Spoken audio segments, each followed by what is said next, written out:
Fitnah akhir zaman.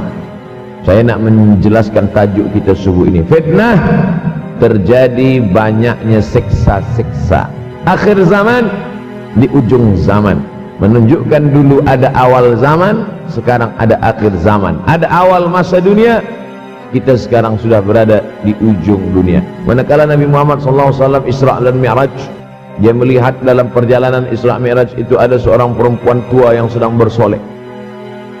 Jadi perempuan tua bersolek ini sudah nampak Nabi sejak masa Isra Mi'raj lagi. Jadi jangan terkejut bila sekarang nampak ada orang tua bersolek. Dah lama dah. Kata Nabi kepada Jibril, apa itu wahai Jibril? Kata Jibril, itulah dunia. Dunia sudah tua, tapi dia tetap juga ingin menampakkan dirinya muda. Dunia ini sudah tua, tak lama lagi akan hancur binasa. Idza sama'um fatarat, langit terbelah. Wa idzal kawakibun tasarat, planet-planet akan hancur berkeping. Wa idzal biharu fujirat, lautan akan meletup naik ke darat, hancur semuanya. Wa idzal quburu bu'athirat, dan kubur akan dibangkitkan. Semua yang ada di dalam tanah ini akan bangkit. Alimat nafsum ma qaddamat wa akharat. Kenapa tanah ini tidak bergulung?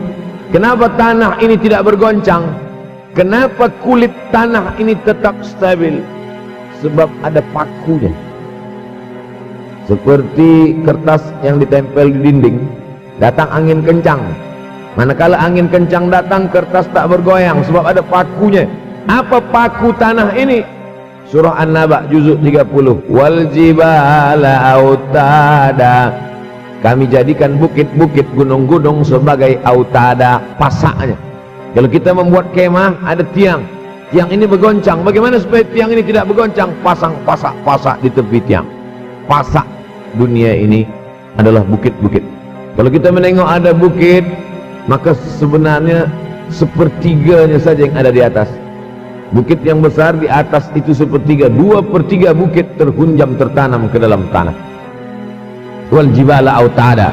Tapi sampai masanya nanti bukit ini akan tercabut. Wa takunul jibalu kal ihnil manfush. Wa takunul jibal, bukit-bukit kal ihni, seperti bulu kambing. Manfush, bulu kambing yang dihembus angin. Hebatnya ayat-ayat Al-Quran itu, Allah memilih kata-kata sesuai dengan keadaan. Sembayang malam berat, nak jaga tidur malam berat. Kata berat bangun malam itu mengucapkannya pun berat. Wa minal laili fatahajjad, tahajjad berat. Bagaimana beratnya jaga tengah malam, begitu Allah pilihkan kata yang berat, tahajjud berat. Wa takunul jibalu kal'inil manfush. Wa takunul jibal, bukit-bukit, gunung-gunung yang besar, yang berapi, kal jibal, kal ihni, seperti bulu kambing. Manfush, nun berjumpa dengan fa, fa mengeluarkan angin, shin pun menghembuskan angin. Ambil bulu kambing, letakkan di tapak tangan, kal'inil manfush. Sebagaimana terbangnya bulu kambing dari tapak yang dihembus angin, begitulah gunung-gunung akan tercabut. Kalau gunung-gunung yang besar, gunung yang dari batu, gunung yang berapi, yang mengeluarkan lahar, itu tercabut dari tanah seperti bulu kambing dihembus angin, bagaimana agaknya kita nanti? Tak tahu entah macam mana. Macam butiran debu-debu, macam butiran tepung yang dihembus angin kencang. Wataran nasa sukara, selepas gunung-gunung itu tercabut lalu tanah ini bergoncang, kau lihat manusia macam mabuk. Wataran nasa sukara, kau pandang manusia macam mabuk. Wa mahum bisukara, mereka tidak mabuk. Mereka berjalan bergoncang bukan kerana mabuk, walakin azaballahi syadid, kerana azab Allah itu amat sangat kuat. Oleh sebab itu dianjurkan membaca tafsir juzuk 30. Syekh Muhammad Abduh, tafsir Al-Munir, tafsir Al-Manar yang ditulis oleh muridnya. Dia bagi tazkirah saja, dia tak ada menulis, tapi kemudian muridnya Rashid Ridha menulis. Itulah dia tafsir Al-Manar. Dia tidak memulai tafsir dari juzuk 1 Al-Baqarah, tapi dia mulakan juzuk 30. Sebab apa? Sebab mengkaji juzuk 30, amma yatasaalun 'anil naba'il 'azim alladhi hum fi mukhtalifun kalla saya'lamun. Bercerita tentang hari kiamat. Orang kalau sudah bercerita tentang hari kiamat, datang rasa takut, datang rasa cemas, datang rasa khawatir, kita akan mati, dunia akan binasa, apa yang akan kita bawa? Selepas dia mengkaji juzuk 30, datanglah semangatnya, khusyuklah dia solat, datang semangatnya beribadah, datang hilang rasa cinta harta, dia akan berwakaf, berinfak, bersedekah.